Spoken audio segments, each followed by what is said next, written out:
आखिरकार भारत ने जवाब दे दिया। सीधे दुश्मन के घर में घुसकर दिया जवाब।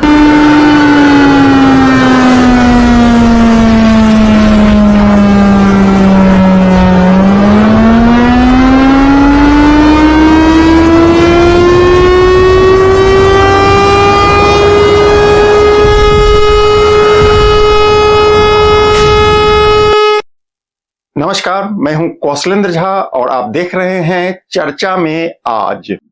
मंगलवार आधी रात के बाद भारतीय वायुसेना ने पाकिस्तान और पीओके के भीतर घुसकर 9 आतंकी ठिकानों पर जबरदस्त एयर स्ट्राइक किया है।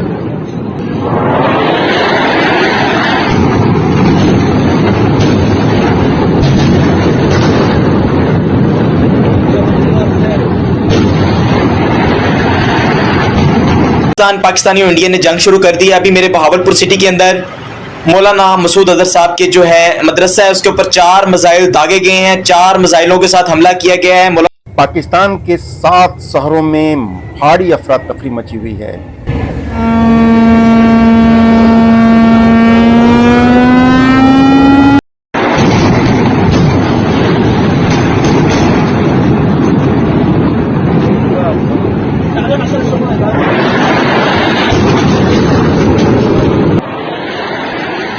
भारत के ऑपरेशन सिंदूर में 100 से ज्यादा आतंकियों के ढेर होने का आरंभिक अनुमान लगाया जा रहा है।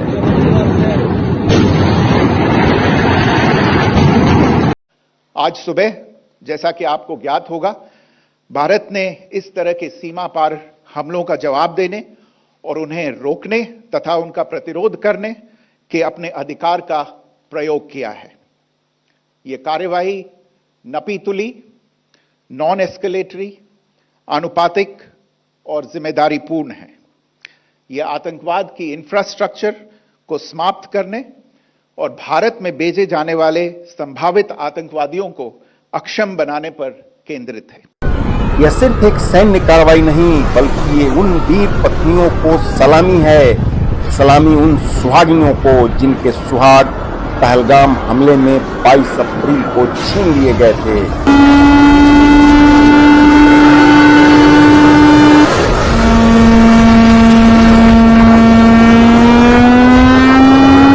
मैं कर्नल सोफिया कुरैशी और मेरे साथ विंग कमांडर व्योमिका सिंह आज आपको 6 से 7 मई 2025 की रात 1:05 से 1:30 बजे के बीच भारतीय सशस्त्र बलों द्वारा अंजाम दिए गए ऑपरेशन सिंदूर के बारे में जानकारी देंगे।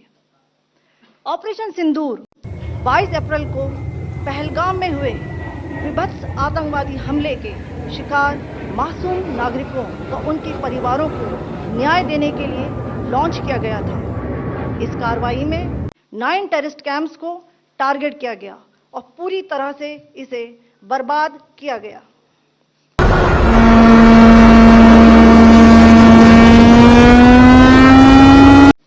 Nine terrorist camps were targeted and successfully destroyed. Over the last 3 decades, Pakistan has systematically built terror infrastructure. इन लक्ष्यों का चयन विश्वसनीय इंटेलिजेंस सूचनाओं के आधार पर हुआ ताकि आतंक गतिविधियों की रीढ़ तोड़ी जा सके और यह खास ध्यान दिया गया कि निर्दोष नागरिकों और सिविलियन इंस्टॉलेशन को नुकसान न पहुंचे।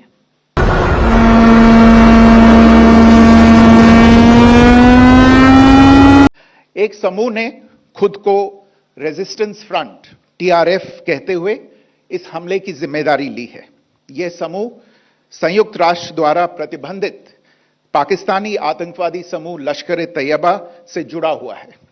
रेजिस्टेंस फ्रंट द्वारा किए गए दावे और लश्कर-ए-तैयबा से ज्ञात सोशल मीडिया हैंडल द्वारा इसको रीपोस्ट किया जाना इसकी पुष्टि करता है। चश्मदीद गवाहों और विभिन्न जांच एजेंसियों को उपलब्ध अन्य सूचनाओं के आधार पर हमलावरों की पहचान की हुई है। हमारी इंटेलिजेंस ने इस टीम के योजनाकारों और उनके समर्थकों की जानकारी जुटाई है। इस हमले की रूपरेखा भारत में सीमा पार आतंकवाद को अंजाम देने के पाकिस्तान के लंबे ट्रैक रिकॉर्ड से भी जुड़ी हुई है, जिसके लिखित और स्पष्ट दस्तावेज उपलब्ध है। पाकिस्तान दुनिया भर में आतंकवादियों के लिए एक शरण स्थल के रूप में पहचान बना चुका है। यहां अंतर्राष्ट्रीय स्तर पर प्रतिबंधित आतंकवादी सजा पाने से बचे रहते हैं। ये आवश्यक समझा गया कि 22 अप्रैल के हमले के अपराधियों और उनके योजनाकारों को न्याय के कटघरे में लाया जाए। हमलों के एक पखवाड़े के बाद भी पाकिस्तान द्वारा अपने क्षेत्र या अपने नियंत्रण वाले क्षेत्रों में आतंकवादियों की इंफ्रास्ट्रक्चर के विरुद्ध कार्रवाई करने के लिए कोई स्पष्ट कदम नहीं उठाया गया है। उल्टे वो इनकार करने और आरोप लगाने में ही लिप्त रहा है। पाकिस्तान आधारित आतंकवादी मॉड्यूल्स पर हमारी खुफिया निगरानी ने संकेत दिया है कि भारत के विरुद्ध आगे भी हमले हो सकते हैं।